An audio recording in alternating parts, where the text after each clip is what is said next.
So for the general content, there's going to be quite a bit of stuff.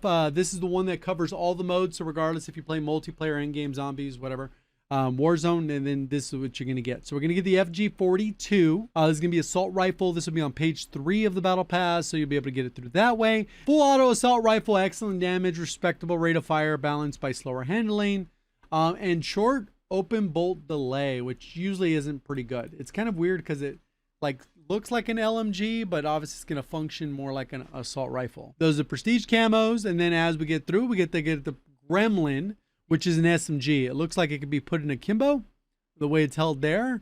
What else it says? Full auto dual machine guns, excellent mobility and firepower, limited range by inability to ADS. I mean, it's a cool looking attachment for its barrel, but I don't think that's going to be all that great. We'll see.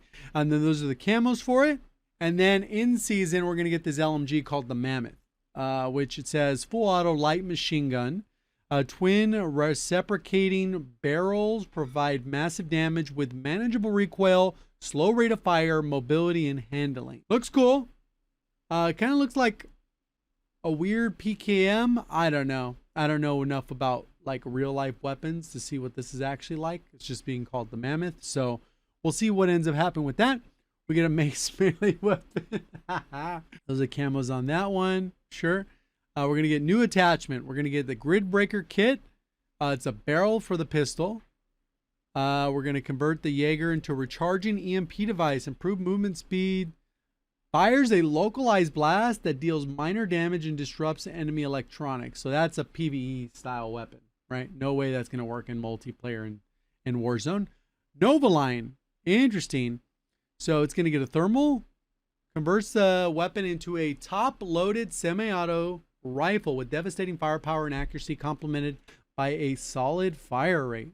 Then we get the thermal reflex, which that'll go on whatever the hell that's going to go on. M15 gets converted into a 50 cal.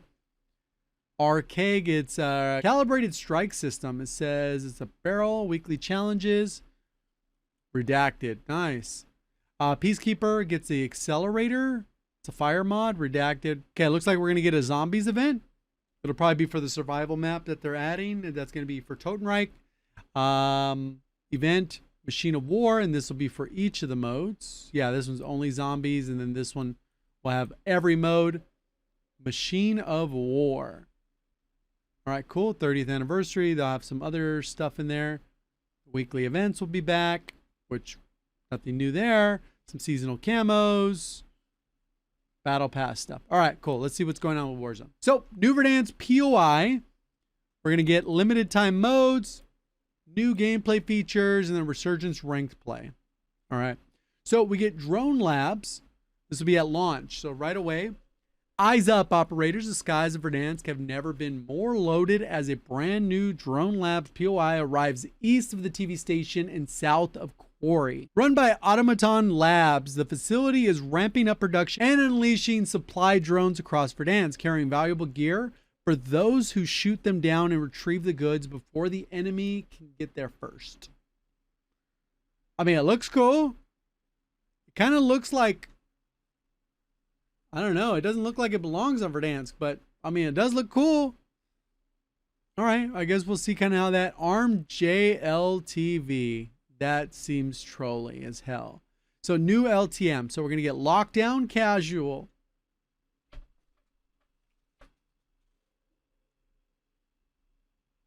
Can we just stop with the casual shit, bro? Come on, man. What the fuck? Ay, bro. I was like, lockdown? People actually like lockdown. Casual. What the hell, bro? Whatever, we've had lockdown before. Complete the following challenges in lockdown to earn specific rewards. 15 kills, whatever, you unlock that, and that. All right, cool. Heavy Metal Heroes.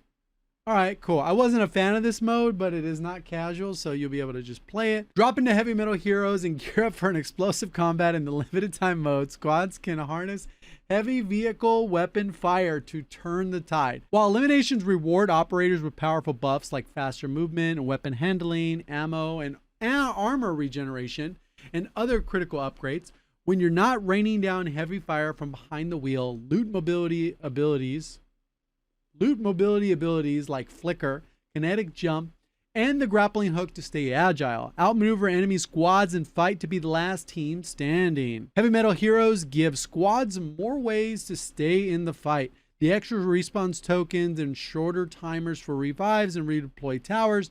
These rules encourage high-risk plays and amp up the competition. All right, I guess we'll see how that one works. New gameplay features for launch. We get Juggernaut armor. Okay, they're bringing that back. All right, cool. Supply drones. That's at launch. Those will be, the skies will be loaded. Supply drones, buy stations, and airborne across Verdant. Shoot them before anyone else does. Collect the goods and get out. HKDs. We can't be for reals with the HKDs, right? Those gotta be annoying. End game, you just drop that. Psh, done. Quick drop kit. Mid-season. This is Resurgent. So return to the match more quickly with the quick drop kit earned for completing a most wanted contract. This stackable reward cuts down your squad's redeploy timer, getting everyone back in the action. Oh, that is actually kind of crazy good, because one of the things with the mid game is the respawns that end up feeling a little bit too slow. It's like they go from instantaneous at the beginning to like by zone 2, 3, somewhere in there, it's like it does a transition where boom, now it takes a long time to respawn, and that's where the lobby usually just dies out. So maybe if people stack a couple of these, obviously they're based off most wanted kits, so they're not going to be that locked in. So Resurgence ranked launch window, which usually means 2 to 3 hours after the launch. It'll be for all 3 maps. And one thing people will go is like, why am I still playing Rebirth Island? And then they're like enjoying Fortune's Keep.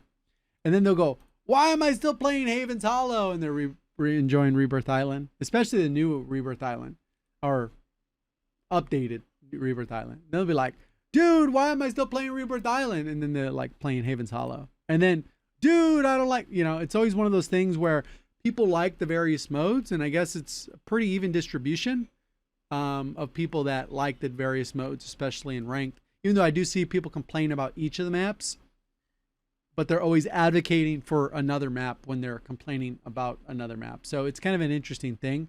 I like Haven's Hollow. I prefer Fortune's Keep. And then I feel like Rebirth is just the most intuitive, fast-paced one, just because it's such a smaller fill.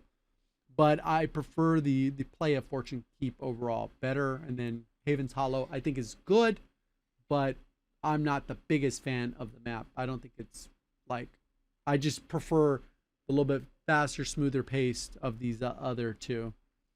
All right, so you get your rewards. Cool. I don't know how they try to create something different each time there. So we'll see kind of what happens with that. I know a bunch of people are all on the BO1, BO2 stuff. I haven't even touched it. I've been watching, enjoying it. It's one of my favorite games of all time in terms of Black Ops 2. But it looks like people are having fun once they get past the no dead zones and peer-to-peer connection. It's decent, right? But it does give us a different conversation about like what makes these games good. And I think they focus a little bit too much on skins, which do definitely make money. For the same price of any of these skins, you could buy Black Ops 2 or Black Ops 1 currently on PS4 or PS5. So for perspective way, I think skins get a little bit overpriced, but that's just an aside. I should be at COD Champs if anyone else is going to be there. See you on the next one. Thank you for watching. As always, have a great day.